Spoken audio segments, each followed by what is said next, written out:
Louvado seja o nome do Senhor. Deus é bom. O tempo todo Deus é bom. Independente do que aconteça, independente das situações, dos tempos, Deus é bom. Nós estamos aqui, é pelo amor de Deus, é pelo favor de Deus, é pela graça de Deus, é a bondade dEle. Tem até um louvor que diz que vivemos da bondade do Senhor.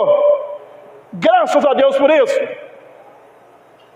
Nem sei o que você está enfrentando, mas entenda uma coisa: Deus é bom, Deus é fiel, Deus é vivo, Deus é verdadeiro. Aleluias! Graças a Deus por isso. Graças a Deus por isso, que Ele está conosco. Ele é o Emanuel, Deus em nós. Ele está conosco. Amém, irmãos? Ele está com você? Amém, irmã Naide? Ele está com a senhora? Está com todos nós? Ainda que você ande pelo vale da sombra e da morte, não temerá mal algum, porque Deus está com você. Deus está comigo. Deus está na nossa frente. Deus está no controle. Amém, irmão? Deus está no controle. Deus, Ele é maravilhoso. Graças a Deus. Você que trouxe a sua Bíblia, Evangelho de São Mateus, capítulo 9, verso 18. Vamos ler do verso 18 ao 26.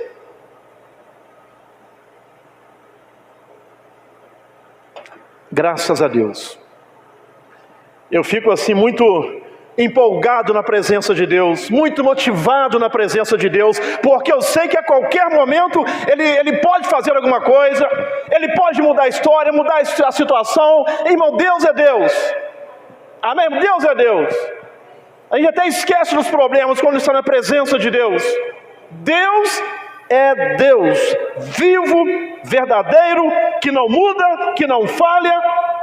Nele não há sombra de dúvida e nem variação. Ele habita em luz inacessível. Ele está reinando para sempre. Amém, irmãos? Que aquieta o seu coração. Eu também aquieto o meu coração, porque Deus está no controle. Amém, irmãos? Diz assim a partir do verso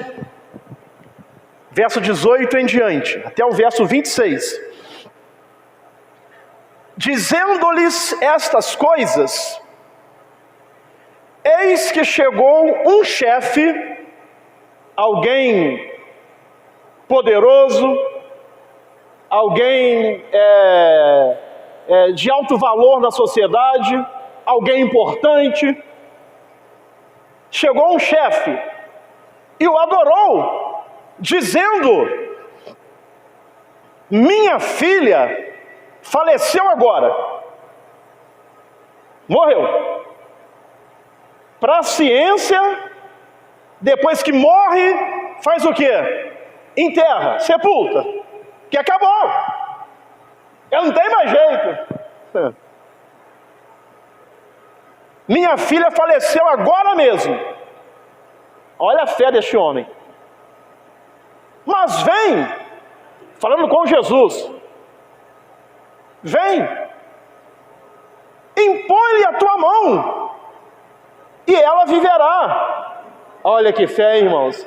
Olha que fé. Às vezes a gente enfrenta um problema que é bem menor do que perder um ente querido, e a gente se derrete todo. Falando de mim mesmo, se derrete todo, fica todo sem chão, fica todo estremecido. Entenda uma coisa: o Deus que você serve, Ele tem todo o poder, ressuscita o morto. Olha a fé deste homem. Ela acabou de morrer agora, mas vem, impõe-lhe a mão. Aí o verso continua. E Jesus, aí ele chamou a atenção de Jesus. Mas que fé é essa? Podemos assentar? Podemos assentar? Ele chamou a atenção de Jesus. Mas que fé é essa? Ela acabou de morrer agora. Ele está dizendo: vem, impõe a mão e ela viverá. Irmão, chamou a atenção de Jesus, que a nossa fé nesta noite chame a atenção de Jesus, que a sua fé nesta noite chame a atenção de Jesus. Aleluias! É a atenção dele que precisamos chamar, a atenção de Jesus, porque é ele quem pode fazer algo por você e por mim. Aí chamou a atenção do mestre, e Jesus, levantando-se, seguiu-o, ele e os seus discípulos. Só que aí no caminho tinha outra situação também difícil não impossível. A primeira situação impossível é que a filha morreu. Aí Jesus, seguindo aquele homem até a casa, até onde estava a filha, aí surge uma outra situação impossível. Mas para Jesus não faz diferença nenhuma, irmãos.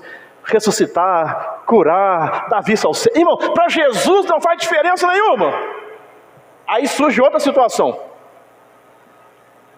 E eis que uma mulher, que havia já 12 anos, padecia de um fluxo de sangue. Era uma hemorragia contínua. E nós sabemos que sangue é vida. É ou não é? Se tirar o sangue do nosso corpo, já era. Vai embora a vida. Sangue é vida. Quem perde o sangue, a vida está indo embora aos poucos. Quem perde sangue vai se enfraquecendo. Naquele contexto, uma mulher nessa situação não poderia conviver junto com as pessoas, tinha que ficar isolada, não poderia viver em comunidade, não poderia se relacionar com um homem para se casar, para ter filhos. Que vida miserável! E miserável não é palavrão. Que vida miserável! Que situação dessa mulher! 12 anos, aquele fluxo de sangue, vivendo isolada e tantas coisas de que aquela mulher era privada pelo fato de ter aquele fluxo de sangue. Chegando por detrás dele quem? De Jesus, tocou a orla de sua roupa, porque dizia consigo. É outra pessoa que chamou a atenção de Jesus. Por que ela tocou? Porque dizia consigo: se eu tão somente tocar a sua roupa, ficarei sã, ficarei curada.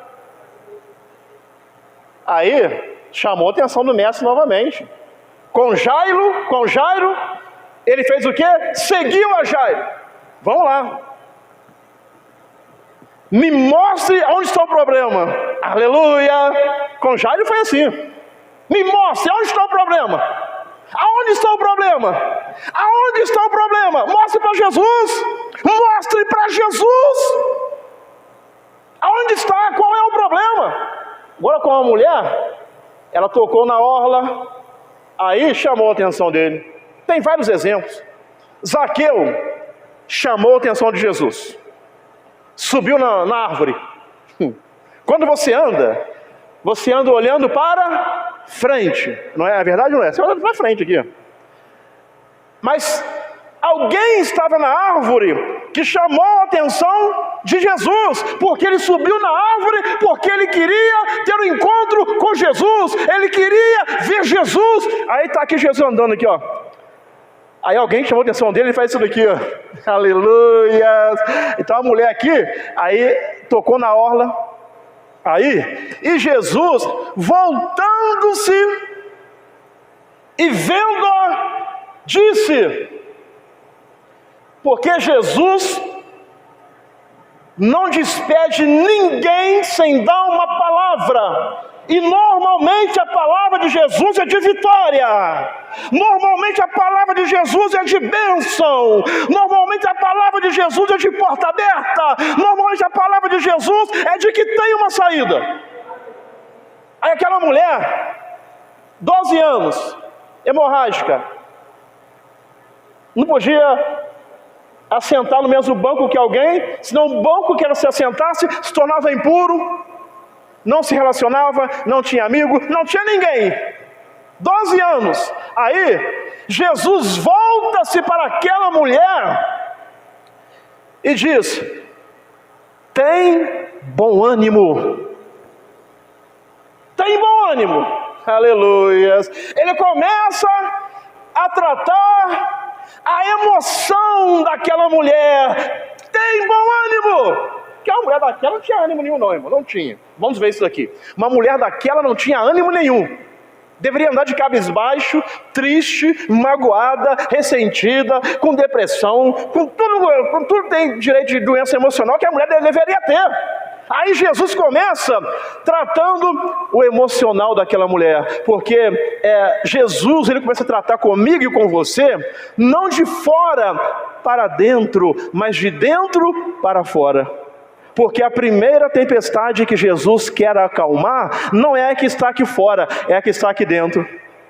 Porque se eu tiver paz aqui dentro, pode estar tudo ruim aqui fora, mas se a paz estiver aqui dentro, está tudo certo. Aí ele vai e começa a curar os sentimentos, as emoções daquela mulher. Tem bom ânimo. Aí ele continua: filha, aleluia, chamou ela de filha. É um jeito carinhoso. E aquela mulher, a Bíblia diz que havia uma mulher que há 12 anos, nem o nome dela a Bíblia menciona, mas Jesus chama ela de filha. Jesus está curando as emoções daquela mulher. Jesus está mostrando para ela que ela tem importância, que ela tem valor. Aleluias! Tem bom ânimo, filha. A tua fé te salvou. E imediatamente a mulher, ela ficou sã. E Jesus, aí vamos voltar, Jesus não para, irmão. Jesus, ele está sempre trabalhando, sempre, e quem entra no caminho de Jesus, irmão, é curado, é abençoado. Quer dizer, ele curou aquela mulher. Agora, e Jesus chegando à casa daquele chefe, então aquele problema ele já resolveu. Tem bom ânimo, a tua fé te salvou e a mulher ficou curada. Aí ele parou ali? Não. Porque Jesus, ele está sempre trabalhando, ele está sempre caminhando, ele não para. Aleluia! Aí, e Jesus chegando à casa daquele chefe, e vendo os instrumentistas e o povo em alvoroço, porque a menina estava morta, disse-lhes: retirai-vos, que a menina não está morta, mas dorme. Aí diz a Bíblia que riram dele. Não duvide do poder de Deus. Amém, irmão? Não duvide do poder de Deus. Talvez Deus usou alguém para te dar uma palavra, ou para me dar uma palavra, ou quem nos ouve. Não duvide do poder de Deus. O que Jesus disse? Pode ser isso, obrigado, chefão. A menina não está morta, mas dorme. Aí riram dele. E logo que o povo foi posto fora, entrou Jesus, pegou-lhe na mão e a menina levantou-se. Aleluias! E a menina levantou-se. E espalhou-se aquela notícia por todo aquele país. E partindo Jesus dali, seguiram-no 2 cegos, clamando e dizendo... na verdade tem compaixão de nós, filho de Davi. Pode ir até o 28 agora. E quando chegou a casa, os cegos se aproximaram dele e Jesus disse-lhes: credes vós que eu possa fazer isto? Disseram-lhe: sim, Senhor. Tocou então os olhos deles, dizendo: seja-vos feito segundo a vossa fé. Nem era até aqui, mas isso aqui foi até bom. Era até o verso 26. Ele está indo para curar a filha de Jairo. Aí tem uma mulher no meio do caminho, 12 anos, ninguém pôde ajudá-la. Ele vai, ela toca na orla da sua veste. Aí tem um texto que diz que ele perguntou assim: quem me tocou? Quem me tocou? Né? Que em Mateus não. Aí Pedro disse assim: Senhor, a multidão te aperta, te oprime, como dizes, quem me tocou? Não, eu sei que alguém me tocou, porque de mim saiu virtude, de mim saiu poder para curar. Aí a mulher foi curada. Aí iríamos parar aqui, mas lembra o que eu falei? Jesus nunca para. Aí acabou que eu empolguei aqui, que tem hora que o pregador empolga, e li o verso 27, 28 e 29, aí falou que tinha, o verso 27, por gentileza, Gevão. Dois cegos no caminho dele. Aí entenda uma coisa: todo mundo que está no caminho de Jesus sai abençoado, sai curado. Não tem jeito, irmão. Não tem jeito. Onde ele passa, é para isso ele veio, meu irmão. Ele veio para dar vista aos cegos. Ele veio para curar. Em primeiro lugar, ele veio para salvar, mas veio para dar vista aos cegos, para curar, para libertar. Então, onde ele passa, o milagre acontece. Eu quero dizer uma coisa: através do Espírito Santo, Jesus está passando aqui nesta noite, porque Ele está aqui na pessoa do Espírito Santo. Então fique atento, aleluias, que algo vai acontecer. Eu tenho certeza que algo vai acontecer na minha vida, na sua vida. Vai acontecer algo, mesmo que a gente não veja. Você viu aqui? A caminho de curar a filha de Jairo, curou a mulher com fluxo de sangue, apareceu 2 cegos, curou também. Aleluia, aleluias, oh glória a Deus. Vamos lá, irmãos. O tema da mensagem é: quando a fé toca o impossível. Quando a fé toca o impossível. Quer dizer uma coisa: pela fé, toque o impossível nessa noite. Eu não sei o que é o impossível na sua vida. Aleluias. Lembre-se de que onde Jesus está, algo acontece. Onde Ele passa, algo acontece. Então, pela fé, toque o impossível nessa noite. Aleluias. Pode ninguém crer, mas você tem que crer. Pode ninguém crer, mas eu tenho que crer. Eu preciso crer. Esse texto que nós lemos até o verso 26, que é o texto básico aqui, nos apresenta 2 histórias entrelaçadas pela dor e unidas pela fé. Esse texto que nós lemos, 2 histórias entrelaçadas pela dor e unidas pela fé. Aleluias. A fé é um dos pilares da vida cristã. Amém, irmãos? Eu já falei isso aqui outras vezes. A fé é um dos pilares da vida cristã.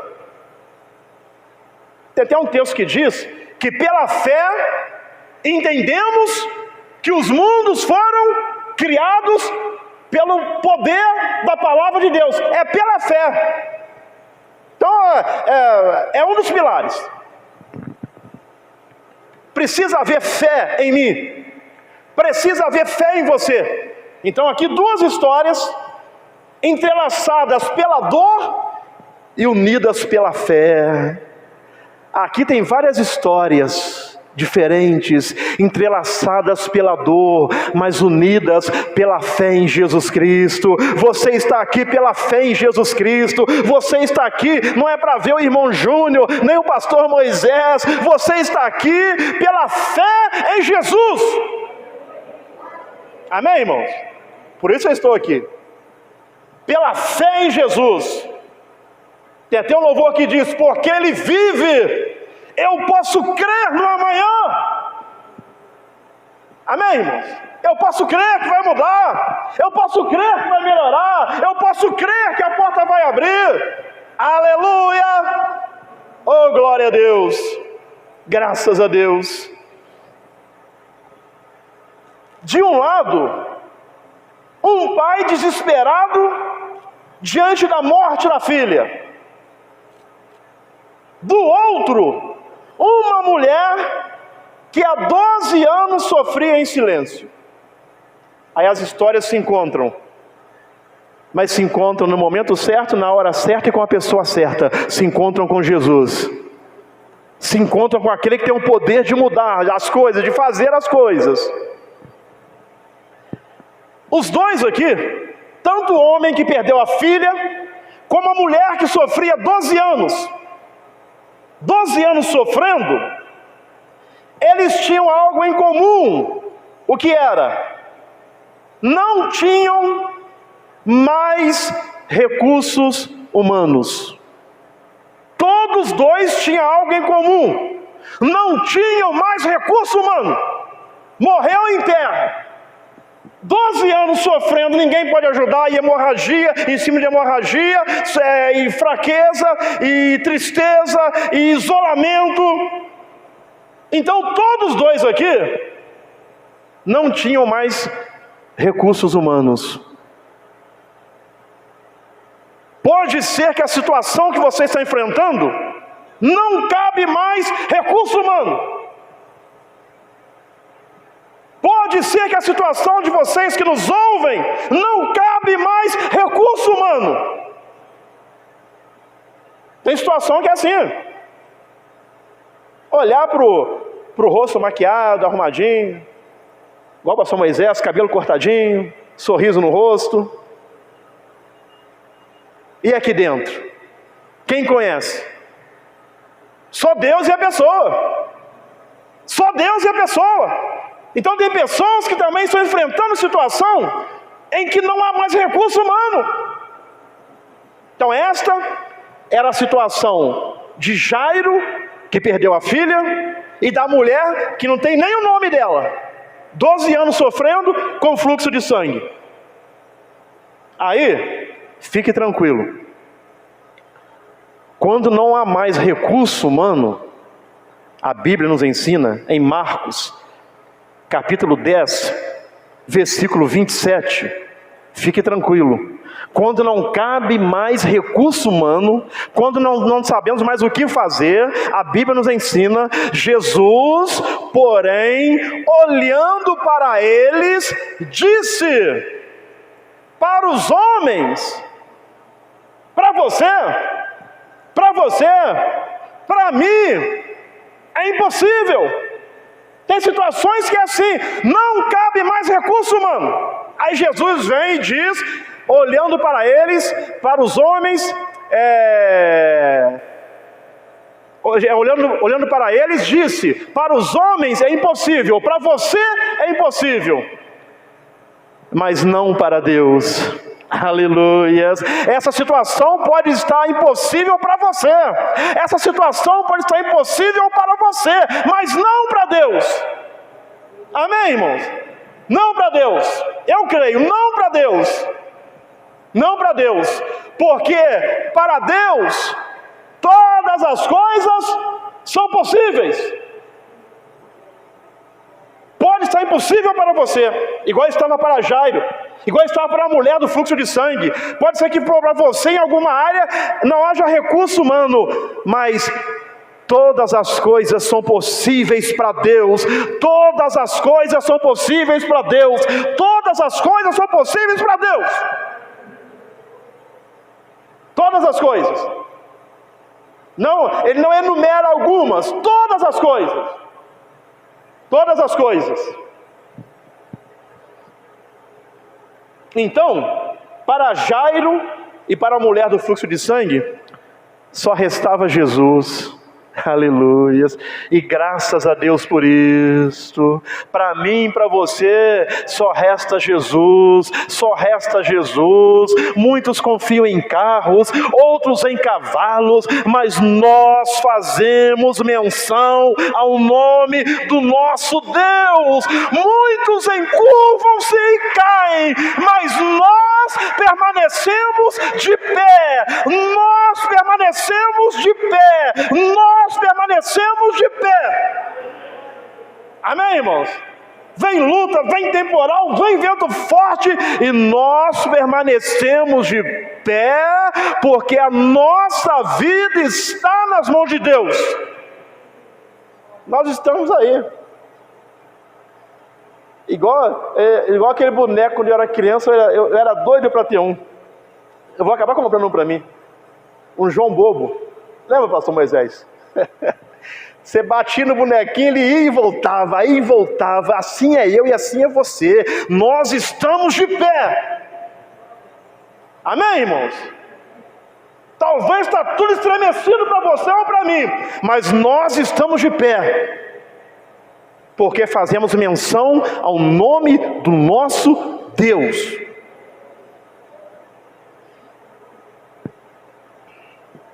Este texto nos ensina que quando tudo parece perdido, a fé ainda pode tocar o impossível. A fé ainda pode tocar o impossível. E Hebreus, capítulo 11, versículo 6, nos diz que aquele, deixa eu ver se o texto é esse mesmo, que se aproxima de Deus, não é esse texto, não é outro. Ora, sem fé, não é nem difícil, é impossível agradar-lhe. Sem fé é impossível agradar a Deus. Por quê?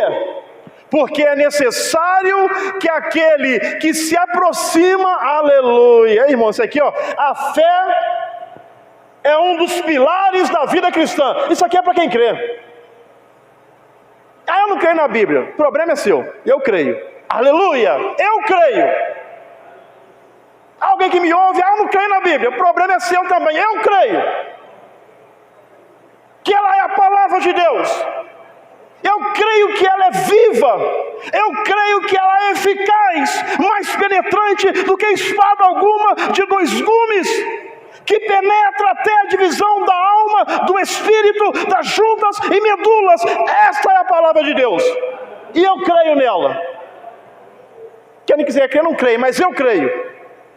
Aí ela diz, ora, sem fé é impossível agradar-lhe, porque é necessário que aquele que se aproxima de Deus creia, isso é fé, creia que Ele existe e que é galardoador dos que o buscam. Aleluias! Tem galardão para a sua vida, tem galardão para a minha vida, mas para isso precisamos crer e permanecer firme, caminhando com Jesus. Eu quero um galardão, mas eu não quero seguir Jesus aqui não. Então você não vai ter nada. Porque se não tiver Jesus, não entra no céu. Porque há um só Deus. Isso aqui é Bíblia também. Eu gosto da Bíblia. Porque há um só Deus e um só mediador entre Deus e os homens, Jesus Cristo, homem. Eu não quero Jesus, então não vai entrar no céu. Porque Ele é a porta.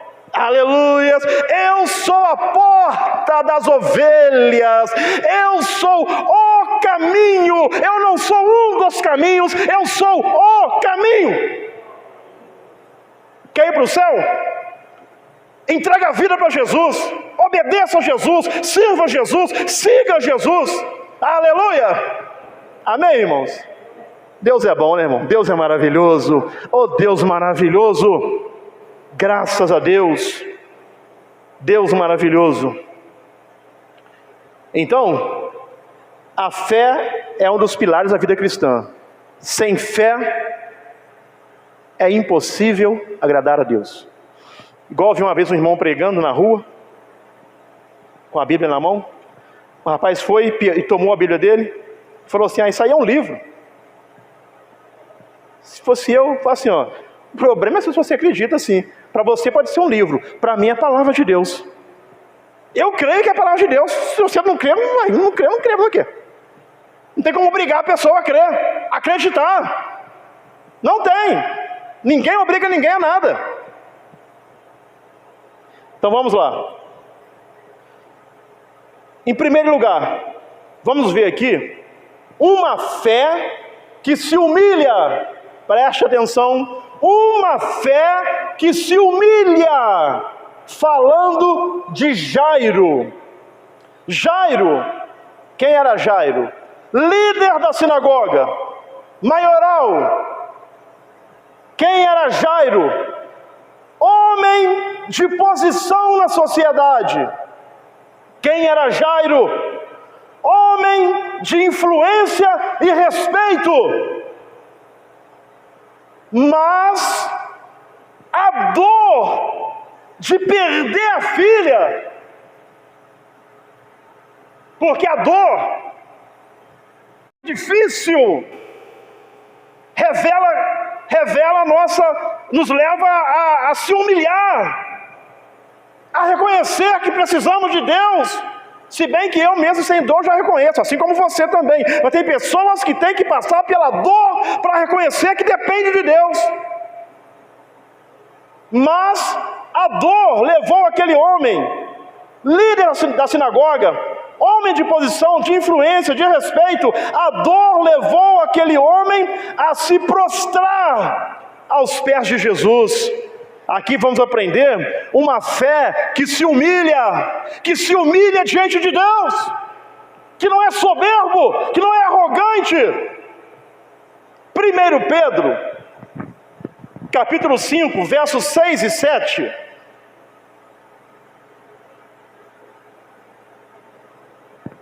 A Bíblia nos ensina: humilhai-vos, pois, aonde? Debaixo da potente mão de Deus. Se humilhe debaixo da potente mão de Deus. Para quê? Para que a seu tempo, aleluias, o tempo é de Deus, para que a seu tempo Ele vos exalte. Mas o tempo é dele. Amém, irmão? O tempo é dele, a hora é dele, o momento é dele. Enquanto não chega o tempo dele, nem a hora dele, nem o momento dele, fique firme com Jesus. A seu tempo, ao tempo dele, vos exalte, lançando sobre ele todas as vossas preocupações. Ansiedade é preocupação, porque ele tem cuidado de vós. Então, a dor levou aquele homem, líder da sinagoga, de posição, de influência, de respeito, o levou a se prostrar aos pés de Jesus. Humilhai-vos, pois, debaixo da potente mão de Deus, lançando sobre ele, aí ele lançou sobre ele: Senhor, minha filha morreu. Qual que era a preocupação de Jairo? É a filha dele, a minha filha morreu. Lançou sobre Jesus, sobre Deus, lançou sobre Jesus, lançou sobre ele, aleluias. Aí Pedro fala: faça isso, porque Ele tem cuidado de você, Ele tem cuidado de vós.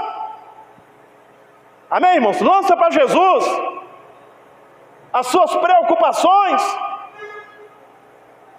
Ficar guardando tudo, você não aguenta. Ficar guardando tudo, o nosso cérebro, nosso coração não aguenta. Lance sobre ele, lance sobre ele. Jesus mesmo nos faz um convite universal. Ele diz: vinde a mim. Quem? Todos vós que estáis cansados e sobrecarregados, e eu vos aliviarei. Lança para Jesus esse problema, meu irmão. Em nome de Jesus, lança para Ele. Lança para Ele.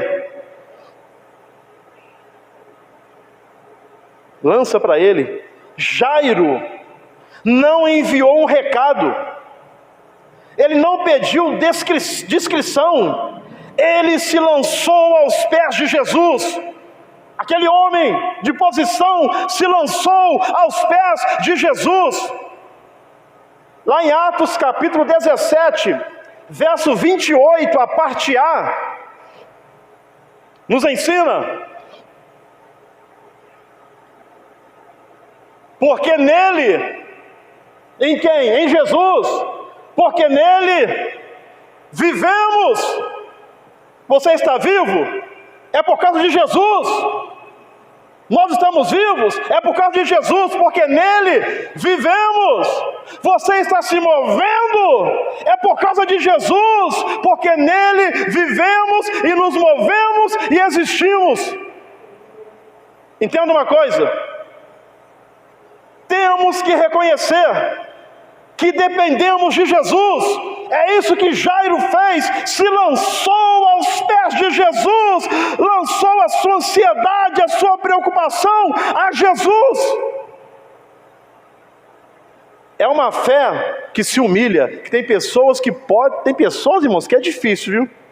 Que pode estar sofrendo, mas o narizinho continua empinado. A soberba continua, não reconhece que precisa de ninguém, nem de Deus, nem de nada. Se humilhe. A fé que se humilha, aleluias, a fé que nos leva a se humilhar diante das situações difíceis, se humilhar não diante das pessoas, mas diante de Deus. Humilhai-vos debaixo da potente mão de Deus, para que a seu tempo Ele vos exalte. A fé que se humilha.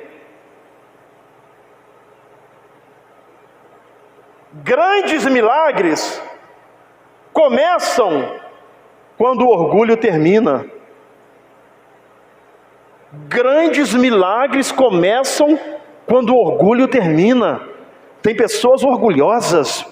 Eu não preciso de Deus, eu não preciso de Jesus, eu sou autossuficiente, eu resolvo. Aí a Bíblia nos ensina: maldito é o homem que confia no homem. Não que eu não possa confiar no pastor Moisés, é maldito o homem que faz do seu braço a sua própria força, que acha que não precisa de ninguém e nem de Deus. Então grandes milagres começam quando o orgulho termina. Provérbios 29, verso 23. Aleluias. Provérbios 29, 23. A soberba do homem fará o que com ele? O abaterá. A soberba do homem o abaterá. Mas a honra sustentará o humilde de espírito. Aleluias. A honra sustentará o humilde de espírito. É uma fé que se humilha debaixo da potente mão de Deus. Oh, aleluia. A honra sustentará o humilde de espírito. Provérbios capítulo 11, verso 2.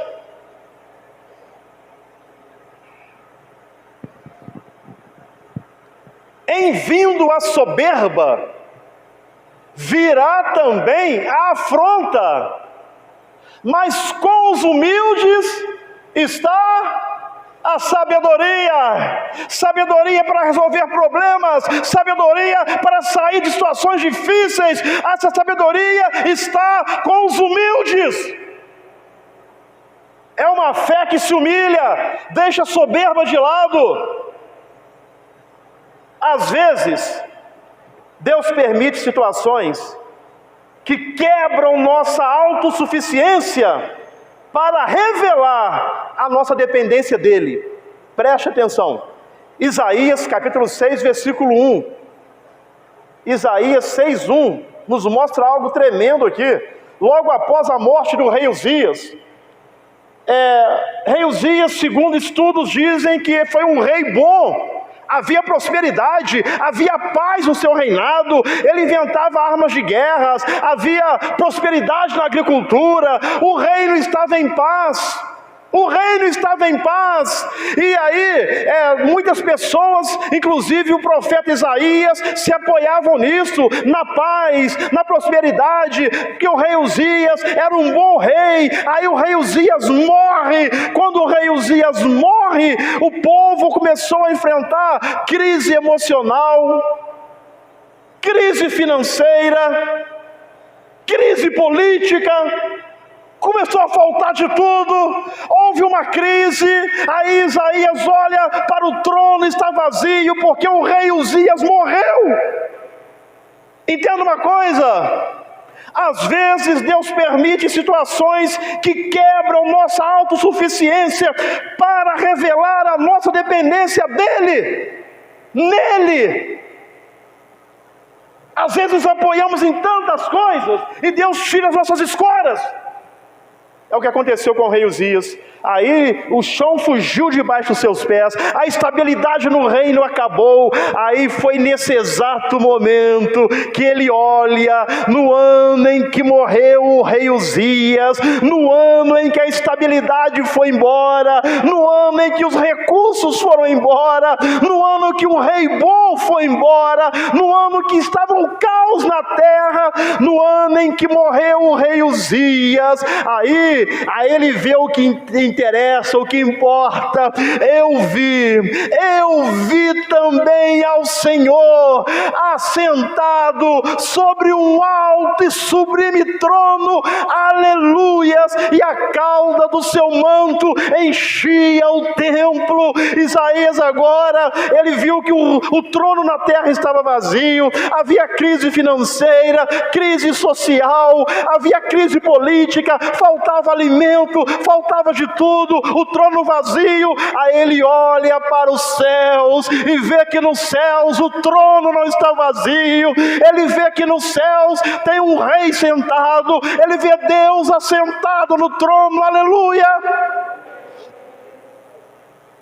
Quando foi que ele viu isso?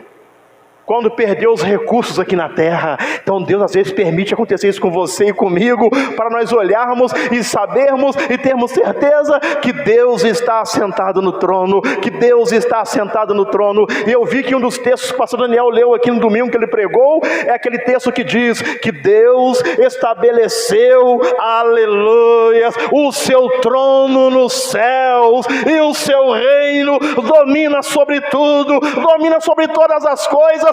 Deus está no trono. Mesmo que tudo esteja bagunçado aqui embaixo, Deus está no trono. Foi isso que Isaías viu. A morte do rei Uzias simboliza o fim de uma era de prosperidade, uma prosperidade tremenda na terra. Aleluia, oh aleluia. Eu vi um vídeo de uma pessoa falando, você tem que, se você pode, você guarde lá galões de combustível, se você pode, você enche a sua despensa de alimento, se você pode, você abasteça o seu carro, você se previna daqui, se previna dali. Quero dizer uma coisa, meu irmão, quero dizer uma coisa, Deus está no trono. Com o rei Uzias, Isaías olhou tudo bagunçado aqui embaixo, um caos total, aí ele olha e vê que Deus está no trono. Cuidado com algumas notícias que estão sendo noticiadas pela internet aí, para colocar pânico e medo nas pessoas. Entenda uma coisa, se você é de Deus, se você é de Deus, se você é de Deus, se você é de Deus, Deus ainda está no trono.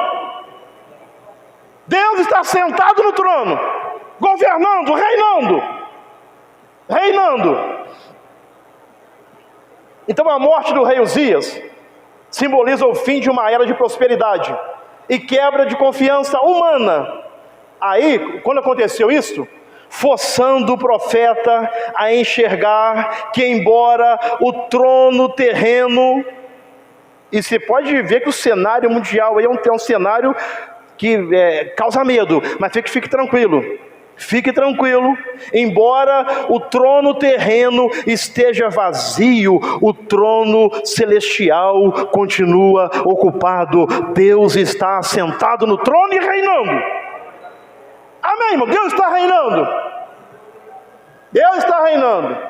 Eu sou filho de Deus. Quem mais é aí? Quem mais é? Então fique tranquilo, Deus está reinando. Somos filhos por adoção.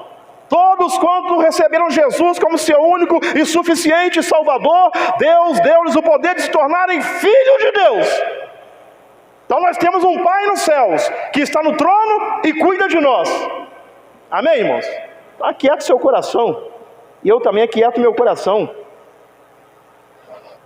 Então agora segundo lugar e conclusão para orarmos. Então, em primeiro lugar, uma fé que se humilha. Jairo se humilhou debaixo da potente mão de Deus. Em segundo lugar, uma fé que persevera no silêncio. Aleluia. Uma fé que persevera no silêncio. Uma fé que não persevera murmurando. Uma fé que não persevera reclamando. Persevera no silêncio.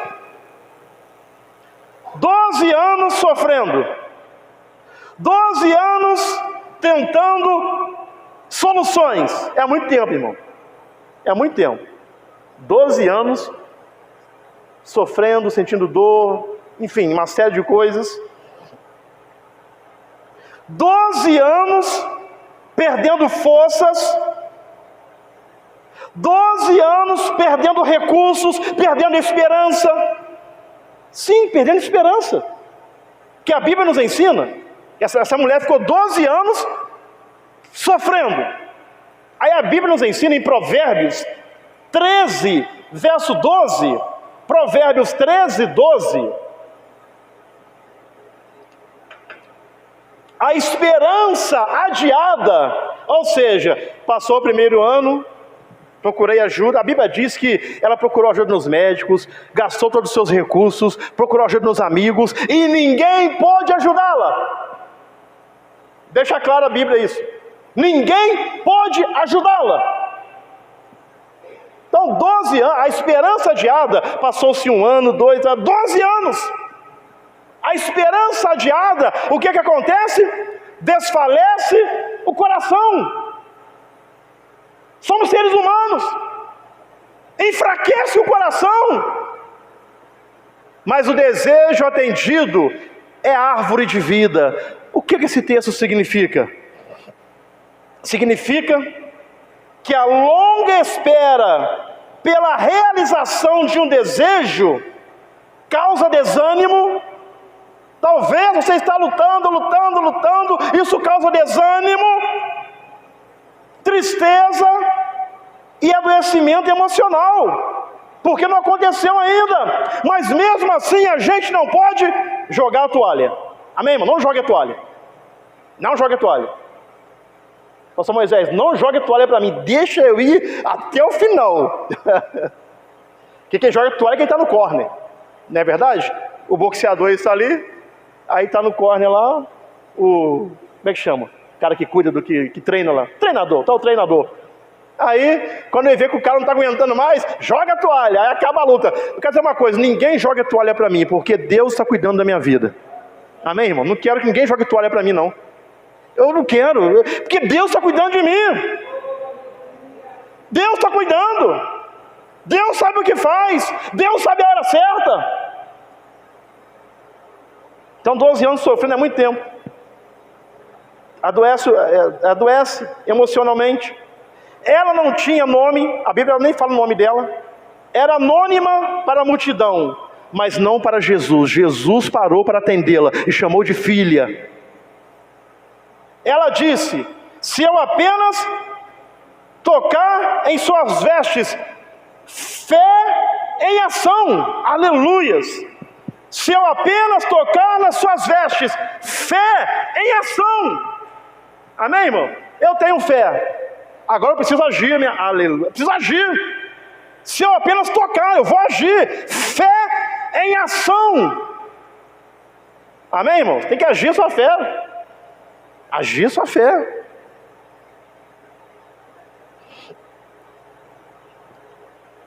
ela perseverou, mesmo diante de tantas impossibilidades. Uma fé que persevera. Aquela mulher perseverou, mesmo diante de tantas impossibilidades.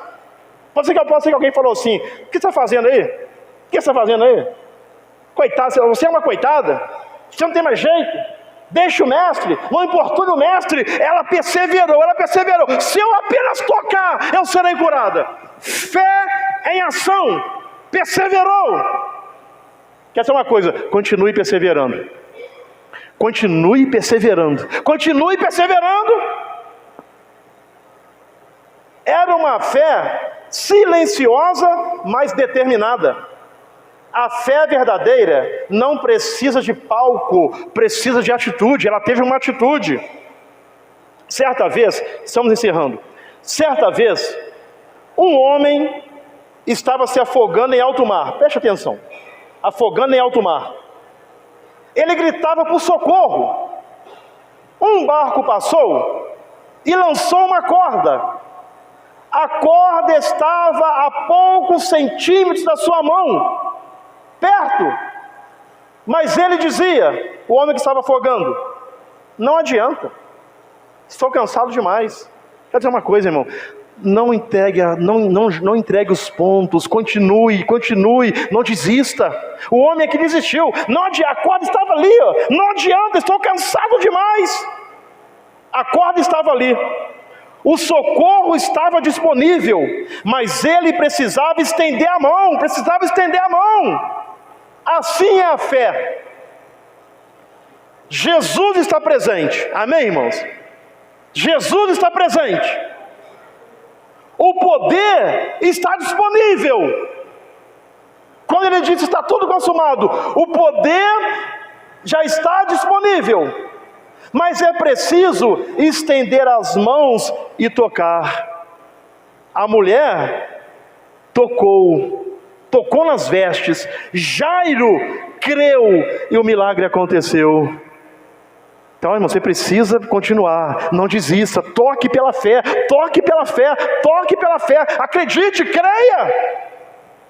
Concluindo,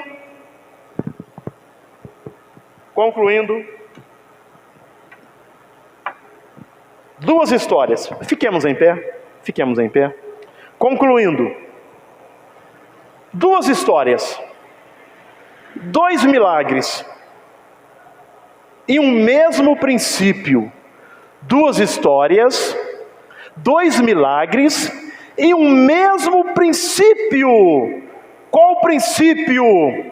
Fé em ação. Amém, irmãos? Qual o princípio? Fé em ação. Não importa se sua dor é pública, como a de Jairo, ou silenciosa, como a da mulher. Quando a fé toca Jesus, o céu responde. Quando a sua fé tocar em Jesus, o céu responde. Hoje, ele ainda pergunta: você crê? Você crê? Você pode crer? Eu posso crer, você pode crer? Hoje ele ainda te pergunta: você crê? Então, pela fé, estenda a mão, aproxime-se de Jesus e toque nele pela fé. Toque em Jesus pela fé, porque o mesmo Jesus que curou e ressuscitou, ele continua poderoso para transformar a sua história. Amém, irmãos? O mesmo Jesus continua poderoso para transformar a sua história. Amém, irmão?